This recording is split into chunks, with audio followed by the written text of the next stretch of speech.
Okay, welcome back, Najee. Thank you for joining me again. Last time we actually did a little bit of a different coaches in real life chat because I was so intrigued by your work and the words that you share and the views that you have on life and the world and how to navigate that we sort of dive deep more into it feels like your expertise and everything that you've learned about yourself. And this time I thought it would be really cool to probably do more of a typical coaches in real life chat, which is more about diving deep into the background and stories of you and what has shaped the person that you have become, experiences that you have had along the way. And I know that you're an open book, so let's just get cracking if you're good with that.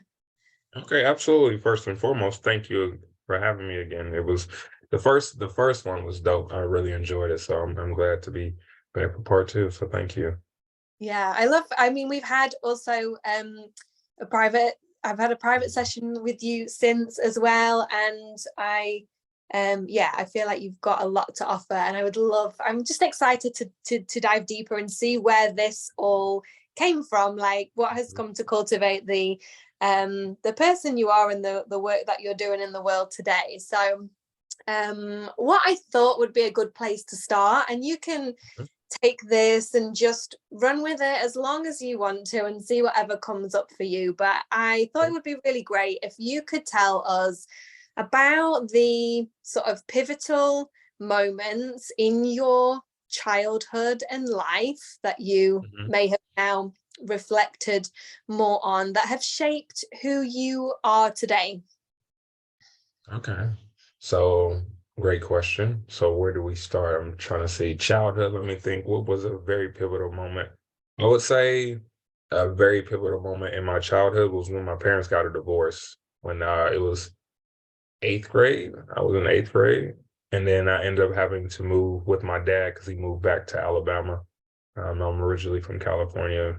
So when he moved out, and the California lifestyle and then moving out there to the country was big eye-opening experience. So I think that was a major shift in helping me become more aware. And that whole my parents getting a divorce. I remember when they first told me, I literally went to the bathroom, cried in the bathroom like a little bit, and then I splashed water over my face and walked out and acted as if nothing ever happened again. And everything's back to normal. That was it. So I That would was say that of was that. that was that was it. That was all. Mm.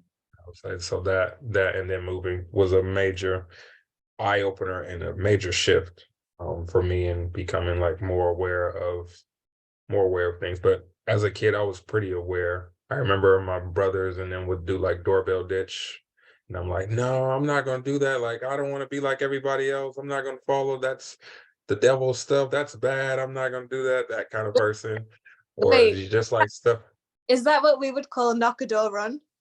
Yeah, yeah, yeah, yeah. Doorbell And I'm ditch. like, yeah, I'm like, no, I'm not gonna do that. No, no. So stuff like that, just having the awareness to kind of be like not wanting to be like everybody else. As a kid, everybody was cursing in school. I was like, I don't want to be like them. I'm not gonna curse. So just certain things that I would recognize with that was more aware of within myself type of thing. Can you see where that came from, or that just feels like that was just quite innate within you to want to be that way? Which part? Which part? Like the this awareness that you say you felt like you. So I think that was it was just I don't know. I remember one like real pivotal thing was me and my little brother had gotten into an argument and before I was born the doctors thought I was gonna have like Down syndrome. Like when my mom was pregnant with me and they were like, we can run all these tests and we think he might have Down syndrome. And I didn't have Down syndrome, but one time my little brother was mad at me and he was like, I wish you would have just had Down syndrome. And I cried at first and then I'm Mm, like, wait. why am I crying? I don't have Down syndrome. So what's the issue? But it was just more so the story of like, oh, my little brother, he's supposed to love me. He's supposed to be this way. And it's like in reality, he was just saying a bunch of words that's not true. So why would I even flip out? And this was like I was like fifth, sixth grade. So he was young.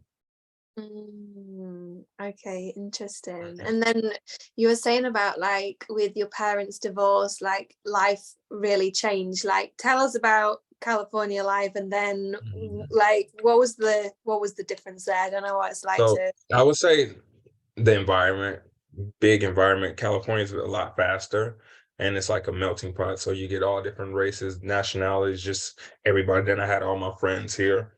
Moving to Alabama, I didn't know anybody. I had family there, but they were in the whole different side of the town.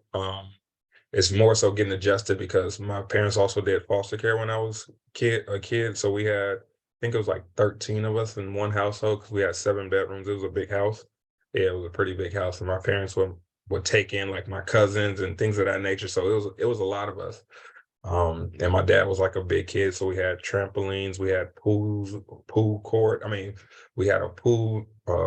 What is the thing called when you play pool? A pool table. We had a Mm, swimming pool. We had tree house. We had a lot of stuff. We had a whole bunch of animals because he's southern, from the south. So moving from that to like me and my dad living together in like a 2 bedroom house or a 3 bedroom house, it was like a big shift from that. And then I was away from my mom for the first time. So it was just more so getting adjusted to the new way of living. And I think that was the big adjustment because of life in California and life in Alabama.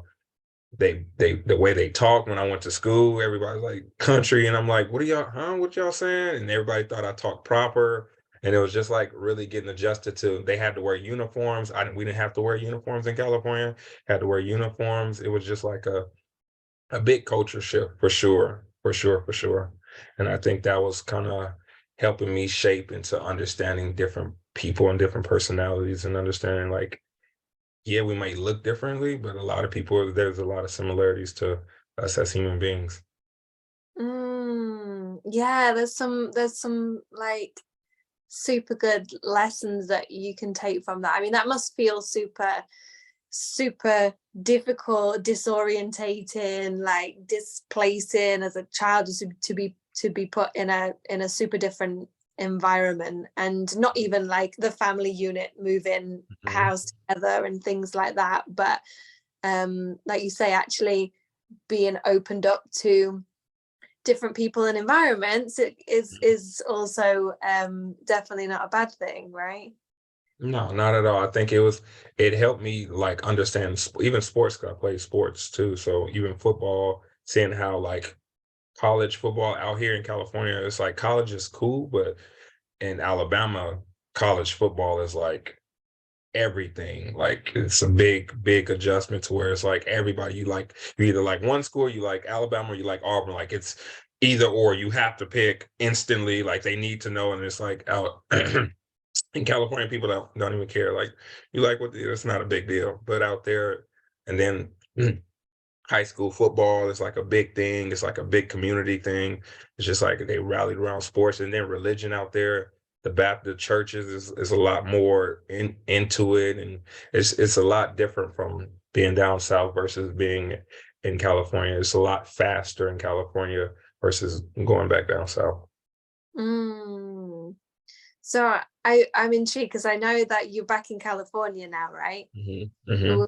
Is that was that a another like childhood move, or is that just recently you No, drawn? actually, me and my ex, we were doing van life, and we were recording it. So yeah, we had a YouTube channel, and we did the van life. But then when we split, she deleted the channel because her new boyfriend was like, he don't want nothing to do with cut ties. So we ended up deleting the channel. But me moving down here, it was because she stayed like 2 hours away from my brother. So when we split, I just moved back in with my brother, and we've been rocking ever since.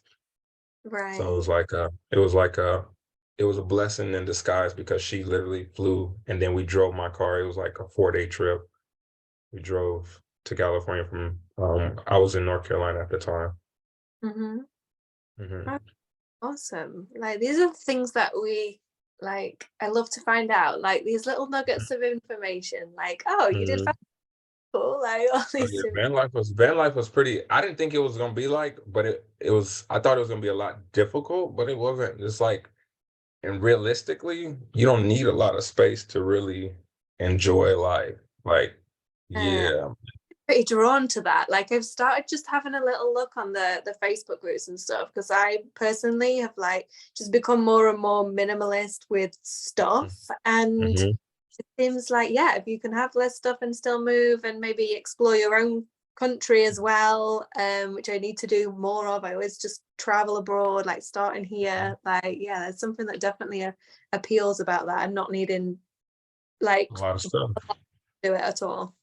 You really, man. When I realized, I'm like, damn, if I can live in a van, I can live anywhere. Like Mm, for real, because it's like you really realize, like you make the space when you're in it. You make the space what it is. Versus thinking like I need a big space to be this. And it's like, nah, you can enjoy the small space just as much as you can enjoy the big space. yeah, that is so true. I felt that a lot actually about I'd always been really against like traveling hostel style until last year Mhm. when I was like, I'm gonna try this like more on a budget and Mhm.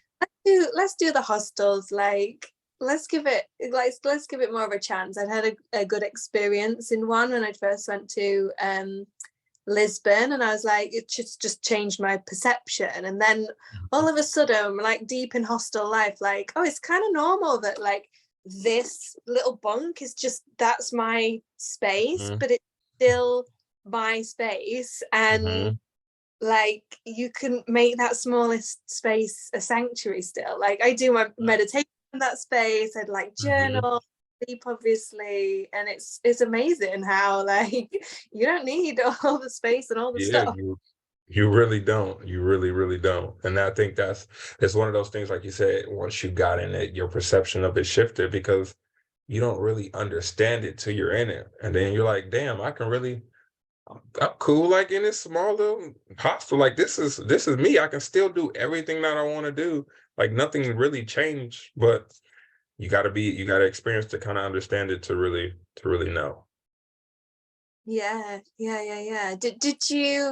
Um did you get involved with other like van lifers and feel good community in that way? No, Or is it so even we didn't really get the full van life experience. We just lived like we had a bed and everything in it. But honestly, the full van life, we didn't do a lot of traveling. It was like home in a sense because we would work so much. I would wake up and go to work. She would wake up and go to work, and then we would meet in the middle because I had my own car and she had the van. So then when we got off work, I didn't get off work till like 10, 11 o'clock at night.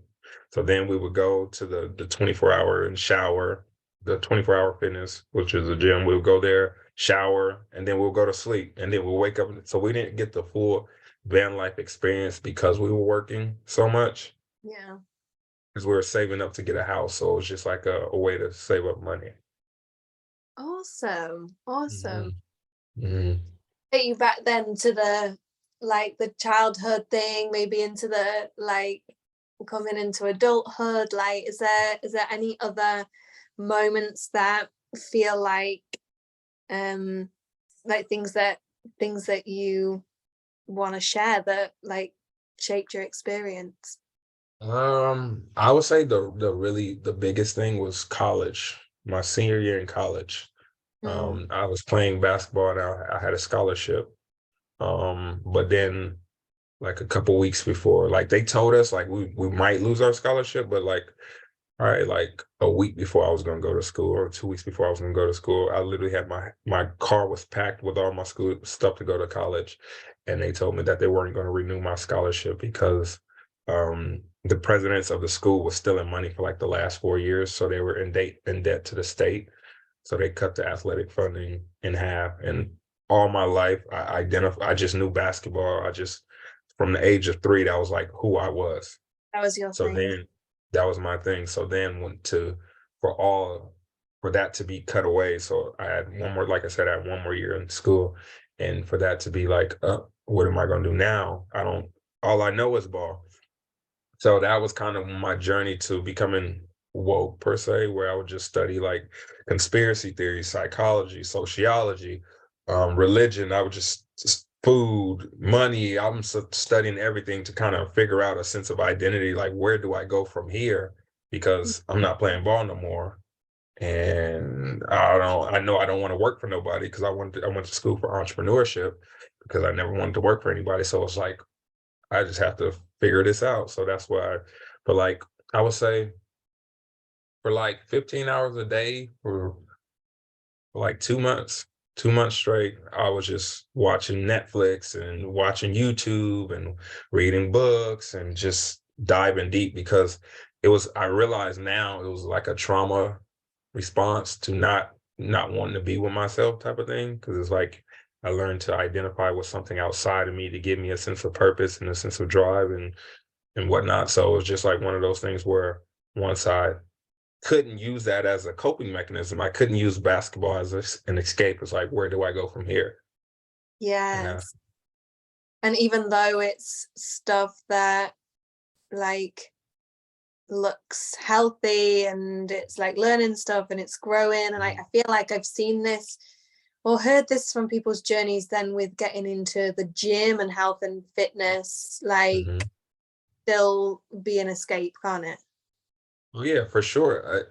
A lot of times you talk to people when it comes to like health and fitness, and they'll be like, "I when I'm feeling anxious or when I'm feeling bad, I go to the gym and it makes me feel better." And it's like, yeah, you're looking to escape from how you feel. That's the same thing that I was doing when I was diving deep into books and diet and money and religion and psychology and sociology. I'm just studying everything from the theologians and all. Like I was just in it because I'm like.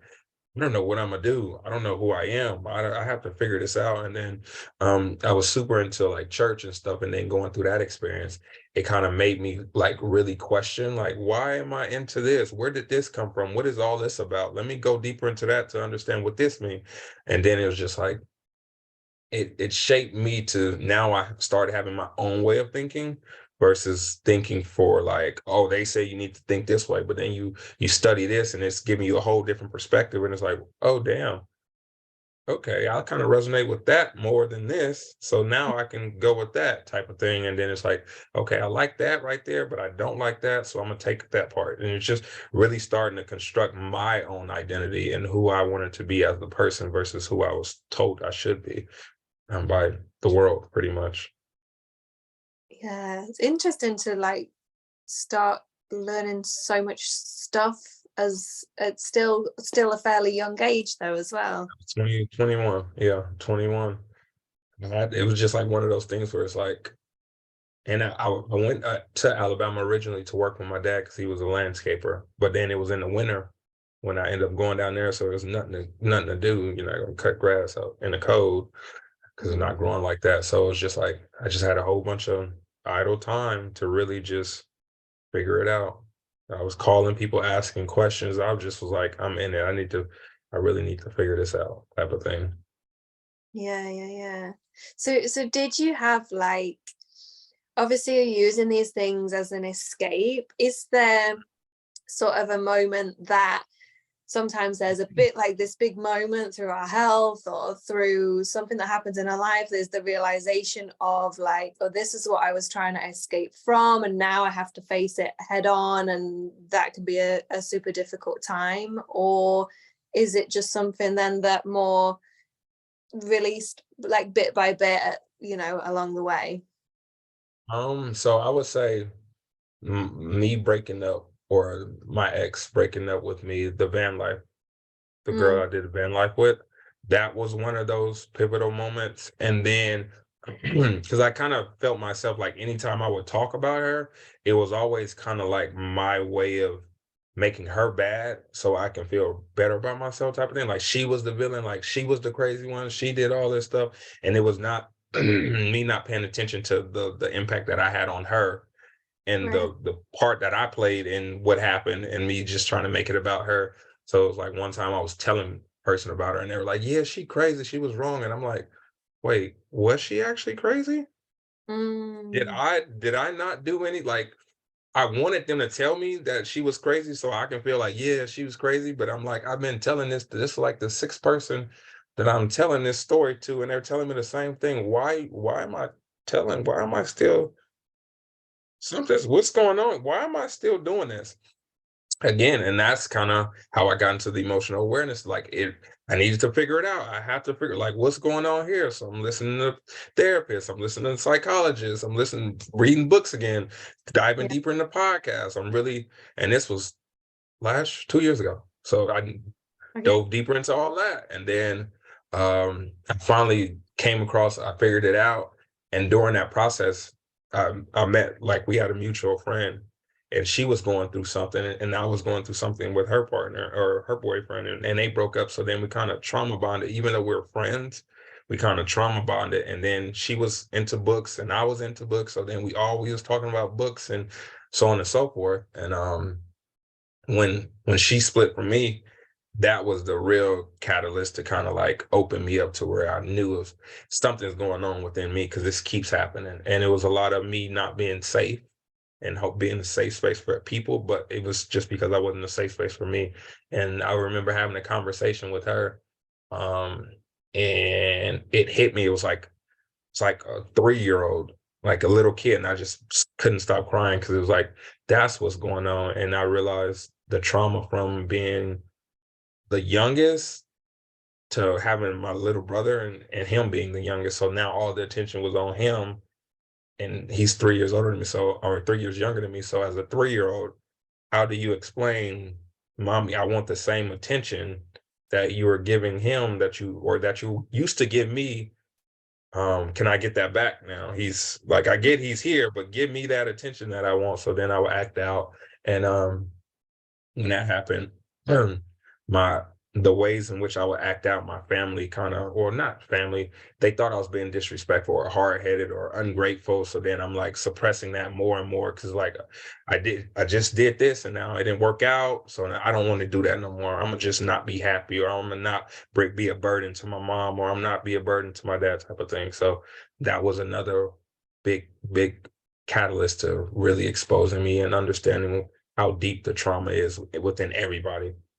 Mm, yeah, we've definitely well, I know, like I say, from the things that you share, and just so many moments that we either know about or don't yet know about, that we can stumble upon, where they are actually things that shape our lives, whether it's big Mhm. trauma, whether it's things that, just moments that we go back to in sessions like we had, Mhm. like my where we get taken back to a certain age and realize that we didn't feel seen, heard, loved. We were craving attention in some way, and how that's still playing out for a lot of us. Absolutely. That's what I would probably say. Mhm. um, I I'm really intrigued to ask you as well, because the um maybe there's some more stuff on the former journey that you'll still share on this on the podcast, but the things that you've discussed recently that have super intrigued me is, Mhm. mainly because I've been having some ideas similar, and Mhm. things that you have shared recently have just been like, oh wow, like yeah, that's kind of what I was thinking, but like blown Mhm. open. And that is things like, um love isn't real.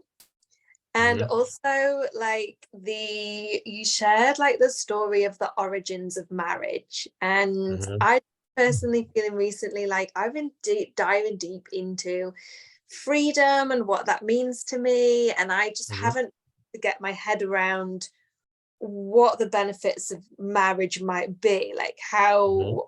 how does that give freedom? Like, maybe there is a way you can have marriage and freedom. I'm sure Mhm. there is, but I can't quite get my head around that. And you are telling me a lot about the origins of marriage and being Mhm. ownership, and it really just makes me intrigued, like on a personal level, like Mhm. like what does the future hold for you, Mhm. Do you even make future plans like that, Mhm. or like that shape where you're at personally? Yeah, great question. So the concept of like love is real is more so the fantasy that we associated that they created to love. Now love is a big wedding ring. Love is happily ever after. Love is this, when love was never about that. Love was always about accepting people for who they are and not wanting them to change so you can feel better about yourself. It's really allowing that safe space for a person to grow and develop into who is meant for them to be. Not, I want you to be who I want you to be because you're mine and you belong to me and whatnot. And I think even with the relationship thing, a big part and why I started speaking on it was the domestic violence and how big of an issue it is in the world, but nobody's talking about it because we're justifying it because it's like that's her boyfriend or that's his wife or that's his husband. And it's like, nah, this is extremely dangerous. And a lot of women are killed but nobody's talking about it because everybody's like, oh, they just weren't the right partners for each other. When it's like, nah, that love stuff, that whole ownership, that my boyfriend, Mike, that really came from marriage. The root reason why marriage was really created was a way to limit women from having sex with other guys because women were to bear men. You wanted the woman to bear a child. She was considered property. So that's why you would go to your dad or her dad to ask for his daughter's hand in marriage. And usually you would present him with some form of money or to let him know like she's gonna be taken care of. And your dad, like when you walk down the aisle, your dad hands you to the guy. He's now pretty much your father. And that's where the whole concept of marriage came from. It was a legal way to purchase women because women were considered property. And people don't understand this because they create this whole propaganda thing about love and marriage and all that stuff. When it's like, nah, the woman takes the man's last name because that's what the slaves owners did with the slaves. It's like the ring only symbolized ownership. Mm, Women, so how you know a woman is owned? She has a ring on her finger. So now men won't approach her. Like it's understanding the origins behind stuff, but people try to make it and try to twist it about forever, and it's the union, and you become one, and you spiritually, and it's like, nah. no, you sign a piece of paper and now all of that happens. Like, how is that real? And then people really don't like when I be like, you don't actually love the person you're in a relationship with. Because if you actually love them, you wouldn't need to be in a relationship with them in order to do that. So Mm, for me, I don't create. That's what I realized with my last two relationships, quote unquote. I created this fantasy idea about what I wanted. It was pretty much the expectations of like what I wanted to experience. And I put them in a box and they're like, oh, we're gonna have a happily ever after, we're gonna have a big farmhouse, we're gonna have all this. And it didn't end up coming or planning out the way I thought it was because it wasn't real. And that's when I realized, like, no, you connect with people for where you're at in that current moment. Some people, it's not meant for you to be with everybody and hold on to people. Like, wanting to be in a relationship is literally a trauma bond. You don't want this person, you're associate or you're attaching your feelings to another person and holding them hostage based on how you feel. That's a trauma thing. When you don't feel safe in your own skin and your own body, now you're looking to somebody else to make you feel safe. Now it's like, I just like this person so much, but in reality, you don't like how you feel. And you're associating them to helping you feel better about yourself. But we call that love. And it's like, no, love is not possessive. Love is not controlling. Love is not restricting. But if you think about the terms when it comes to relationships, everybody's like, I'm locked down, I'm cuffed, I'm in for it. Like it's not terms of freeing. It's not, you don't get into a relationship to free the person. You get into the relationship to restrict the person based on how you feel, not based on how they feel. But we just been propaganda. We've been bamboozled into believing, oh, when I love somebody, I need to possess them as mine. Oh, when I really love somebody, I need to go to the government and sign a piece of paper saying we are now one and she belongs to me. This is my wife. And it's like, what? Where this is not the 1960s. It's like we're at 2023. Why are people still getting married? Is beyond me. Women only got married because they couldn't work and they were considered proper. They were considered soft. That's where the whole provide and protect came from. but most people don't understand the history of it. So they feel like, oh, it's a man that's supposed to provide and protect. But you don't understand why. Women couldn't, they didn't have the rights to do anything. Women couldn't even legally divorce their husbands. Like they had to stay. But yet everybody's still desiring them. And it's like it don't make sense in the current times when women have the freedom to do pretty much the same thing a man can. But everybody wants to get married based on what they think marriage represents, when it's not the marriage that represents that. Because I ask people, like, if the man of your dreams decided to marry you right now, would you say yes? And they're like, yeah. And I'm like, okay, hold on.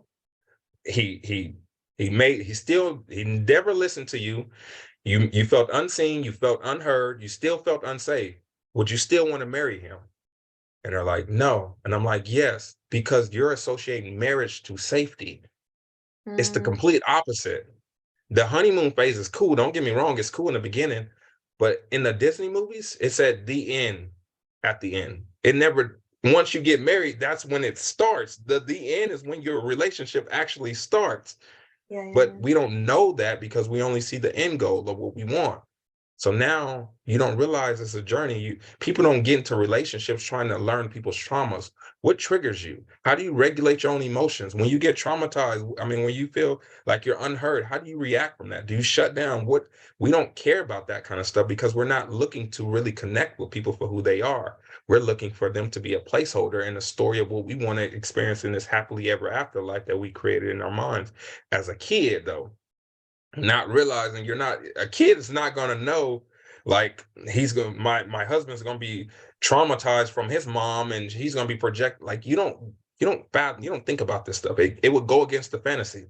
The fantasy is all the good stuff. It's not nothing bad in that fantasy world, but that's not the reality of how life works. So yeah, if that makes sense. Like, how does that shape how you view relationships now and like moving forward, and like in like personally, based on like those beliefs? Like, it makes me feel like either you sort of like go one way and you just like, you could go to the extreme and be like, I'm just gonna like stay by myself and fix myself and not like, maybe it could send you to not connecting with so many people or something like that. Or I think I messaged you about this, like, does that mean more of sort of like a polyamorous view, what we'd call it now, of like, oh, so I'm not having labels or specific relationships or one bond, but I am sharing things and loving things and having relationships with maybe more people in my life, like friends, romantic relationships, whatever, that haven't got this label, the happy ending thing. So great question. So me and my ex, the one I did the van life with, we did the open relationship, and that's a whole nother world when people don't talk about that, the whole concept of how tough it is when you're in it. Nobody talks about how, if the girl you're in a relationship with loves the guy and is madly in love and want to spend time with him just as much as she want to spend time with you, and then so now you're stuck by yourself again, being with that part of you. She's out doing her thing and I'm home alone, and I'm still like, dang, when is she gonna text me? When is she gonna call me? Still not wanting to be with how I feel inside, because a part of me only got with her because I didn't feel like I was enough to begin with. So now that's coming back. So now I have to, oh, I don't want to deal with this. I need to find some type of escape. That's why to say the things about relationship is a trauma bond, because you don't want to be with yourself. But so going through that, it was like one of those eye-opening moments again, where it was like I was using her as my escape from being with myself. I 10 out of 10 highly recommend everybody do that as well, because it'll show you what's going on inside of you. And a lot of times people are like, no, I don't want to do that. I don't want to be with somebody who's being with somebody else, or I don't want to share a person who don't really belong to me, but I'm gonna say they're mine because we had an agreement, a verbal agreement. So it's like, even though that's not even real, because outside of being in your own head about being in a relationship where you actually in a relationship that doesn't exist. But going forward now is really, for me, I can show up and just be me. I'm not trying to, I want you to just be you. I don't want you to be person to play a role. So you can be my wife, you can be my girl, we can have a few. I don't know what the future holds. And I'm not trying to create the future that I want so I can escape from how I feel. I really like if I can connect with somebody dope, I connect with people like that. There's dope people in my life that I connect with. And it's not it don't have to be a sexual thing. I think a lot of times people associate having freedom to now you're just about to go have sex with all these different people and now you're just gonna love all. And it's like, no, who you are as a person doesn't change based on the title that you place on the connection that you share with somebody else. And I feel like a lot of times we put more emphasis on the label than the actual connection itself. And most of the time, the connection itself isn't real because if I have to make a mutual agreement with you in order for me to stay true to myself, that means I'm not staying true to myself to begin with. If I need you to commit to me, if I tell you I'm only going to commit to you as long as you commit to me, am I actually committing to you? No, I'm committing to myself, but it's easier to try to make it a we thing or a commitment thing to not be present to how you really feel. And once I really started to learn that, like people are gonna do what they're gonna do no matter what. I don't own you. I'm not entitled to you. Um, I appreciate you for allowing me to connect with you. Now it's not like you can show up and be yourself. Most of the time, people show up one way in the beginning of the relationship, they get you, and then they show up they become a completely different person because it was Right. never about love and acceptance. We don't get to know people. We really get to judge people based on trying to avoid our own past pain experiences. So now it's like, oh, you have similar characteristics to my ex, and he was a narcissist. Nope, I don't want to deal with you. And it's like Mm. one thing both of them had in common was you. It's like all my exes were bad. They were the issue. And it's like, but you chose them. It's like we're living in a society where we're not holding ourselves accountable. And now we're trying to make it about other people as a way, again, to not be present to how we feel within ourselves. So now we're using relationships as coping. We're trauma bonding. And it's like when you really understand how draining and tiring it really is to be in a relationship because now you're really looking and you place expectations on a person and you kind of limit them. You put limitations on this person because now they can't grow and develop outside of you. It's almost like if a person says, I only want what's best for you as long as it's beneficial to me, would you believe that person actually want what's best for you? No. But that's what you're in the relationship. That's what it's all about. They only want what's best for you as long as it's beneficial to them. If that wasn't the case, then they wouldn't be in a relationship with you. They would still just love you for who you are. But Mm. the logic doesn't make sense. But we don't think about that because we've been so conditioned and programmed to believe that love is possessive, love is controlling, love is wanting a person to be something outside of who you want them to, or love is not accepting a person for being something outside of who you want them to be. That's why people break up. When you don't live up to the expectations that I wanted you to be in this grand scheme of the fantasy that I wanted, I'm gonna break up with you. And to me, it's weird to me. I don't get it how you can be best friends and lovers and y'all have a conversation and it's like, we're not together anymore. You're not my girlfriend. And it's like enemies now. I can't even be friends with you. I don't even want to talk to you. You're the worst thing. And it's like, bro, how do y'all do that? When I rock with somebody, like I love Abbie, I'm gonna connect with Abbie. Nothing Abbie can do to me besides try to hurt me or harm me or kill my family, something like that will make me not be cool with her. Mm.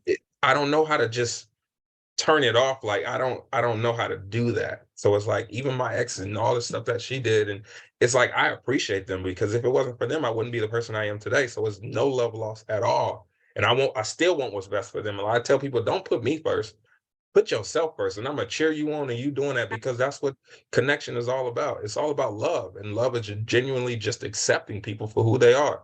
But we live in a society where we don't want to accept people for who they are because we don't accept ourselves. And we never learn to properly it's trauma, trauma, trauma, trauma. But Mm. when I got to that space, it kind of is like freedom for me. Now I can just flow and I don't place expectations or I don't place regulations on what you can and cannot do. And this is a boundary for me. You can't cross this. And if you cross this, I'm gonna cut you off and you toxic. It's like, no, at the end of the day, I love you. And if I love you, that means I want you to put you first at all times, make sure you're taken care of. And they're like, well, what if they do this to you? And it's like, if they do that, I'll have to deal with it then. But at the end of the day, I'm not afraid to feel how I feel. I'm And not afraid. I'm not running from I, myself. I'm still looking after myself as the priority as well. So there feels so much freedom in that.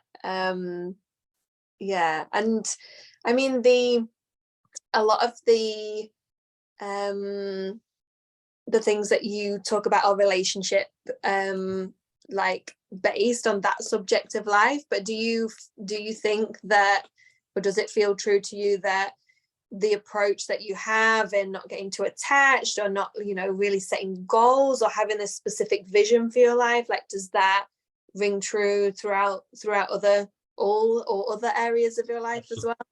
Absolutely. I'm riding this. I'm flowing with this thing we call life because I realize life is going to happen. Life is a gift. What we're experiencing is exactly what it's meant for us to experience. Don't get me wrong. I still put myself in position to experience certain things that I want. Like I want to travel, so I'll save up money to travel. Like it's not one of those things where I'm just like, I'm just going to sit here and not do anything and just allow life to do what it do. No, I'm still experiencing and enjoying this human experience, but I realize a lot of the times your mind create this mental picture of what you want to experience and not realizing the things that you want to experience is really just your mind creating a fantasy as a way to escape from how you feel. And it has to do that. It has to do that. It's what it's designed to do.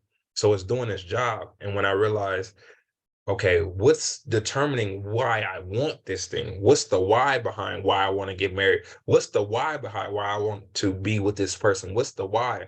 And you get to the why, and it's literally rooted in trauma. So now there's no why. Like if I want to do something, there's no like, oh, I have to do it this way or that way. There's a freedom. Like if my body say, go hike, and I'm going hike, like it's really just the freedom to flow with life because a lot of times life is gifting us the things we want to experience. We just don't realize it yet because we don't really understand. Like I made a video about how we pray, everything you ever prayed for is exactly what you're experiencing right now. We just always pray for the end goal and not realize there's a journey that we have to go through in order to be able to experience the end goal. And Mm. that's the key, is really understanding like all the stuff that I want to experience, like being on podcast. I talked about this with my last ex, and she was trying to email and message people and trying to get people on the pod or to get me on their pod, and nobody would do it. And then it was like, once I really connected to myself and realized I don't need to kind of go to other people as a way to escape, I can just flow. And now it's this person wants me on that podcast. This person, it It's just opened. so easy, right? Just Yeah, it was just like in my eyes, I'm chasing after, like, let me chase after this because I felt like I wasn't good enough. I didn't feel like I was whole, so I need to make it happen. Now it's just like I just put it out there what I want to do, and I allow life to work its magic and do what it do.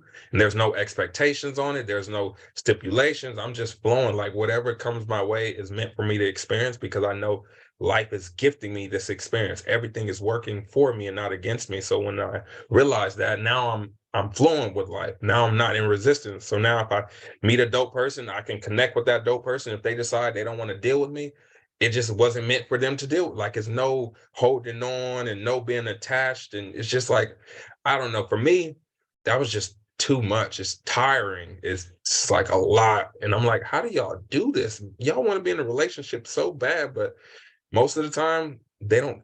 The married couples and all these other, they're not calling those people who desire the idea of marriage.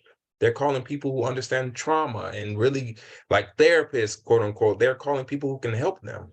And most of the time, the help that they want isn't based on where they're currently at. It's mm, helping them understand what's going on inside of them. And most people don't know what's going on inside of themselves. So how can they help another person? And that's that's the key for me.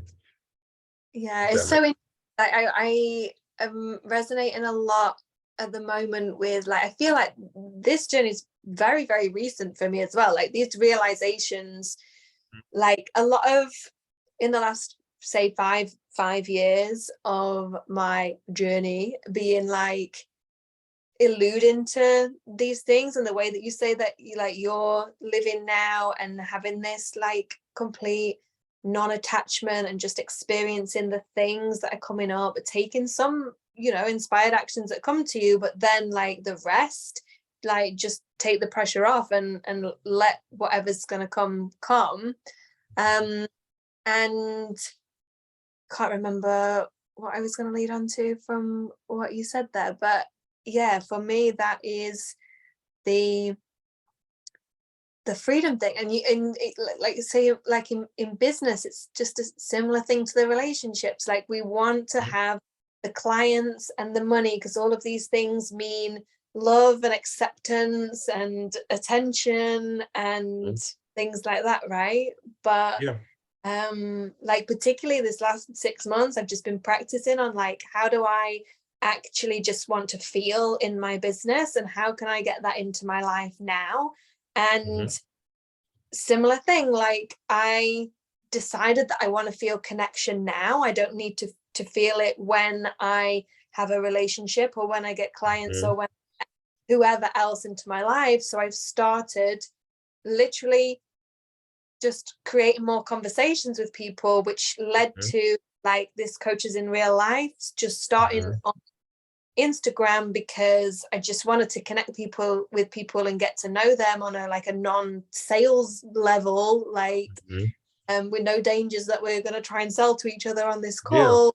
And then all of a sudden I'm like, I put it onto YouTube, and then I'm like, oh wait, like I've got a podcast. That this is what a podcast is like. But if I'd have tried to create a podcast, like you say, like the tiring steps. I took a podcast course once and it just totally put me off starting one. I'm like, I don't want to get the mic, and I don't want to get all this. I want to work out my audience. I don't want to do that. But I've ended up getting it and achieving the thing, the end goal, although it didn't matter whether it happened or not, because I was getting connection out of these conversations, whether one of them goes viral in the future, whether I get a client off the back of it, whether anyone pays me for my YouTube hits, like when none of it matters, it's so much more powerful because it doesn't matter.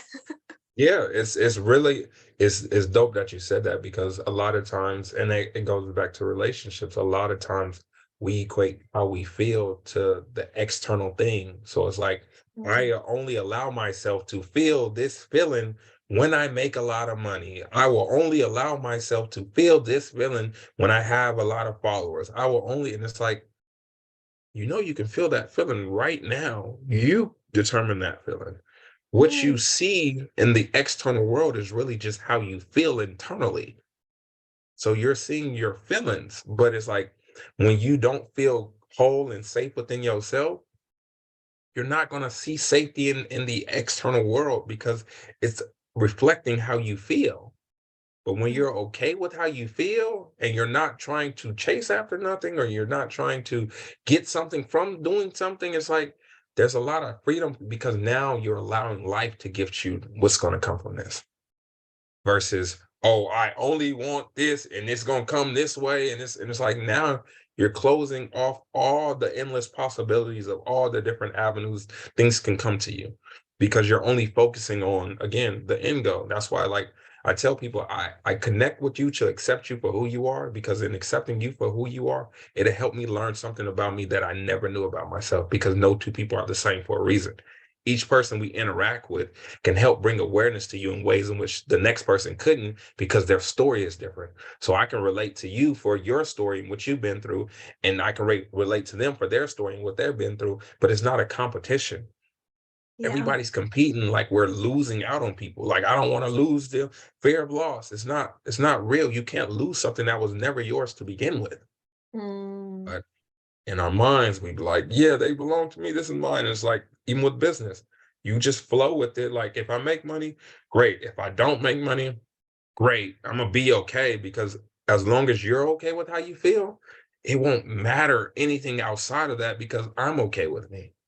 Most people aren't okay with themselves, which is okay, but we have to be honest with ourselves.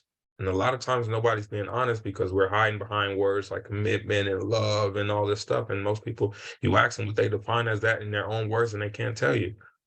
As kids, we heard our parents say, I love you, I love you. We never thought, what does it actually mean to love? Nobody taught us.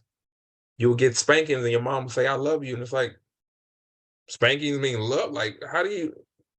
Nobody taught us. We don't know. We don't learn these things because we never ask questions. Children are supposed to be, again, seen and not heard. You asking questions was considered disrespectful. What is disrespect? the person not living up to the expectations of how you want them to live. What are expectations? How you feel another person should act or behave according to you. Doesn't make any sense, because now you're not allowing them to be who they are. You're not accepting them. You're not loving them. And then we bring that to relationships. You do that to yourself. That's why you want that relation. And it's just like, again, it's just a lot. And it's like, I don't see how people not realizing this. But I feel like the more people I've been talking to, the more they're kind of realizing, like, this program that we've been taught, it doesn't resonate with nobody, but nobody's actually able to talk about it because trauma. I know I want this relationship. I know I want to make $1 million. I know I want, and it's like, have you ever actually made $1 million before to even know that's what you want? No. Have you ever been married before to know that's what you actually want? No. So what you're desiring is a fantasy. It's not real. But in my Mm. mind, I know it's real, because I know once I get it, then I'll be able to feel this feeling. It's like, no, close your eyes and imagine you had $1 million in your bank account right now. How does that feel? Oh, it feels lovely. Yes, you made you feel that way, not the money. Feeling it right now, so it's there Yeah. within you. Yeah, I love that. It's like the stuff that it's like once you're, I just think it's such valuable insights, like the stuff that we share and we vibe on, and like the stuff that we can express that other people connect with. It's one, I just feel like it's one of those things that once you see, you can't really unsee. Sometimes we try, but Absolutely. can't really. And yeah, such powerful stuff. I just want to end on one final question that I've been asking all of my guests, just in the spirit of, as coaches, being open, honest, and vulnerable, and showing that like we're still working on stuff too. So I just wondered if there's anything you could tell us, something that perhaps still right now feels like a bit raw, a bit vulnerable, that you are working on right now in yourself, or you've become aware of in yourself. Mm, I'm still human. I think at the end of the day, it's allowing myself to be human. And I think that was one of the things that I really learned, because prior to going through my experience, I would live in this story of, I need to be like this for Instagram, and I need to present this, and I need to show like I know it all, and I need to come off as, I want them to see me. And it's like, no, you're human. So I Mhm. still cry, I still get sad, but the way is now I connect to it versus being in resistance of it, resistant to it. So I would say being vulnerable, what's even the whole concept of vulnerability. I'm like, I'm so like, I need to experience this. So life, you're giving me this for a reason. So let's go. I'm ready for it. Um, I would say, mm, it's hard because it has to happen for me to kind of know, like, mm, I'm trying I to think think. the point that you made though, like being human in the experience, Mhm, because like that I think that this conversation that we've had today mhm, is amazing for the like the human side, you know, people wanting to get to know you a little bit more, like the knowledge that you've got and the insights that you have is awesome, which is definitely why we started to connect. But I also have loved this conversation to dive deeper in, but like, what is it about you personally, the stories and the mhm, real human element, and the shit times and the really great times, and mhm, everything molded together, that you are at this point with these views, and we can mhm, connect deeper that way. So yeah, it's awesome that you have felt brave enough to show up in this way. It's been awesome as well. Like, I was just thinking this morning on my walk, actually, like what I really have appreciated about getting to know you, and how you show up, and that you saying that you told me that you're there to be an open book on this mhm, chat, for example. And I just think it's so refreshing, thinking of it mainly as like a man coming to the table with like, I'm doing the emotional work. I'm not mhm, perfect, but this is what I know, and this is the experiences that I've had that make me think the way that I think, and these are my views. But mhm, like, yeah, that emotional aspect I just don't think we get to see in men a lot. I'm still exploring as a woman, like it's, but it just seems, it feels very rare, but I think that's why it's so important to share in the world, and the work that you're doing as well. So thank you so much for showing up. I appreciate that. I definitely appreciate it. Even with the, like, thank you. That really means a lot. So I appreciate it. I was gonna say, even with the perfection thing, I tell people we all are perfect. You're perfect. Because if you really think about it, what does it mean to not be perfect? You have to compare yourself to another person in order to know you're not perfect. Why aren't you perfect? You're a human experiencing a human experience. Like, I mean, you're a limitless being experience a human experience. You're here to experience the perfection of what it means to be a human. That means to feel everything. But we be like, no, I didn't do this. I made a mistake here. And it's like, no, you learn. This is a part of what you need to experience. Take the expectations away and you'll realize I am perfectly me. I am perfect, but we've been conditioned and programmed to not be that way. But thank you. It's really one of those things. Is me being an open book really started with me being okay with how I feel. And once I really learned to be okay with how I felt, I don't have to try to show up and be a certain way so people won't like me or so people can like me. It's like at the end of the day, the people who resonate with me and who resonate with what I say, it's meant for you. If you don't resonate with what I say, I'm just planting the seeds, and maybe 10 years down the line, life is gonna water them seeds and they're gonna grow and they're gonna sprout and you're gonna live your life. But at the end of the day, I just know I can just be me. That's why I don't have my tooth in my mouth. I got the little thing, but it's just like I don't know how to not be me. It's like at the end of the day, I'm not trying to show off and come to the world and being a man, even though people don't even know what that means to be a man. It's not a real thing. It's a construct that society created. It's like at age 18, you become a man. It's like, no, you don't. You still the same person you was before your birthday a day ago. It's not real. But it's like so now people are playing a role and then not just being themselves, like just be you. If you want to cry, cry. That doesn't make you a woman or a man. Like we start to label emotions based on sex. And it's like, no, as a baby, you cried, you screamed. They never be like, that's a manly cry. That's a feminine cry. It's like, no, it's a baby crying. Yeah. Like embrace the humanity. Allow people to be human. Being a man and being a woman is just like all these it's just We could talk all day long. I know we could, but yeah, thank you so much. I know we will continue to connect for sure, and I'll stick your socials links and stuff below this video so that people can hear more about what you've got to share, because it's super valuable. Thank you so much for having me. I really appreciate it. Absolutely amazing conversation. I'm looking at something like 2 minutes. Okay, I'm 2 minutes over, but I can talk a lot because this is what I do every day, 24/7. So I'm truly grateful for you taking the time to even allow me on your platform and to talk about this stuff, because it's definitely one of them things I feel like the world needs to hear. And nobody's talking about it the way we're talking about it. So thank you for being you. Thank you for inviting me on your platform. And thank you for having this podcast and interviewing the people that you're interviewing. It's definitely having an impact. Even if right now it's not getting a lot of views, all it takes is literally one. And I'm going to be, hey, talk to Abbie. She knows what she's very aware, and she's dope at asking questions. And I'm finished. She's really amazing at what she does. So thank you again for just being you. Yeah, thank you. Thank you so much. Take care, and I'll catch up with you soon. All right, talk to you later. Bye, Najee. Bye.